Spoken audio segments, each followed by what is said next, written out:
अष्टा police थाने के हद में बड़े पैमाने पर गांजा, हुक्का पार्लर व हाथ भट्टी दारू का बड़े पैमाने पर नशे का कारोबार। पुलिस अधीक्षक व अष्टा पुलिस को लिखित शिकायत देने के बाद नशे पर नहीं हो रही है कोई कार्रवाई। मुकाम पोस्ट बांगड़ी तालुका वालवा जिला सांगली की है पूरी घटना। अगर कार्रवाई नहीं हुई तो शिकायतकर्ता करेगा अमर अनशन। देखिए खबरें आज भी के लिए जिला सांगली से ब्यूरो रिपोर्ट।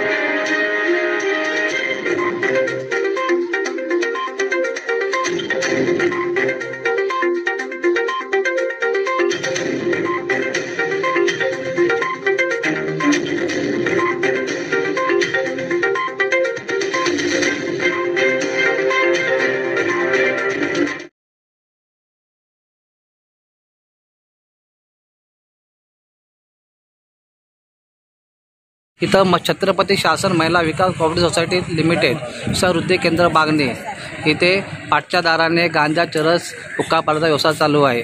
हा तुमचं नाव सांगा आता परत एकदा। सावित्री भीमराव क्षीरसागर। मी राहते मुंबईला। माहेर माझं बागणी आहे आणि तिथं माझ्या आईवडिलांचा हिस्सा आहे। तालुका वाळवा जिल्हा सांगली। तालुका वाळवा जिल्हा सांगली। मग तुमची काय तक्रार आहे? तू कोणापर्यंत गेला होतात? आम्ही सांगलीला गेलो, एसपी ऑफिसला गेलो आम्ही। तो तिकडे तुमची दाद घेतली का? संदीप घोगे साहेबांनी तुमची तिकडे दाद घेतली का? तिकडे स्थानिक पोलिस कुठला लागतं तुम्हाला? आष्टा पोलिस तुमची दाद घेतली आहे का? बरं, तुमचं काय म्हणणं आहे? आम्ही सदर बागणीगावचे पोलीस पाटील ठाकूर त्यांना आम्ही सदरचा मुद्देमाल दारू वगैरे गोळा करून इथं आम्ही रेट हँडीने दार टाकली। मग त्यांनी पण तपासात काही असं उघड केलेलं नाही की सगळ्या बाजू दाबूनच ठेवले। मग त्यांनी कारवाई केली नाही का अजून? तिने गावचे बाजू आम्हाला तर असं माहिती पडलंय की शुक्रवारी तुम्ही लोक इथं उपोषणला बसणार आहात, थोडंसं हे खरं आहे का? एसपी ऑफिसला बसणार किंवा आम्ही आष्टा पोलीस स्टेशनला आता ग्रामपंचायत देखील जाऊ शकतो। काय तुम्ही उपोषण करणार आहे? परवा दिवशी शुक्रवारी तुम्ही उपोषणला बसणार असं आम्हाला माहिती पडलं चावडी समोर बागणीच्या। मुख्यमंत्री एकनाथ शिंदे साहेब यांच्या कार्यालयासमोर आम्ही उपोषणाला जाऊन बसणार आहोत। साहेबांनी जी स्कीम काढली होती माझी लाडकी बहीण, त्याचा तुम्हाला काय फरक पडला का त्या स्कीम बद्दल? गावगुंडांची गुंडगिरी चालूच आहे। गावगुंड कोण आहे त्यामध्ये?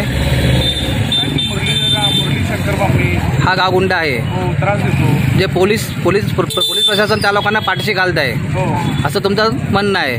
त्या ठिकाणी चरस, गांजा, हुक्का पार्लरचा व्यवसाय चालू आहे। आमच्या अर्जाची वाटणी आहे। आमचा मी वैयक्तिक बघू, बाहेरच्या लोकांनी तर बंद करून आमच्या देऊन घेण्याची गरज नाही आहे। थोडक्यामध्ये म्हणलं की इथं छत्रपती शासन महिला विकास कोऑपरेटिव्ह क्रेडिट सोसायटी लिमिटेड या नावाचा बोर्ड असून या ठिकाणी चरस, गांजाचा व्यवसाय चालू आहे। तर त्वरित साहेबांनी, एसपी साहेबांनी कारवाई करून ह्या लोकांना न्याय द्यावा हीच आमची मागणी आहे। जय हिंद, जय महाराष्ट्र।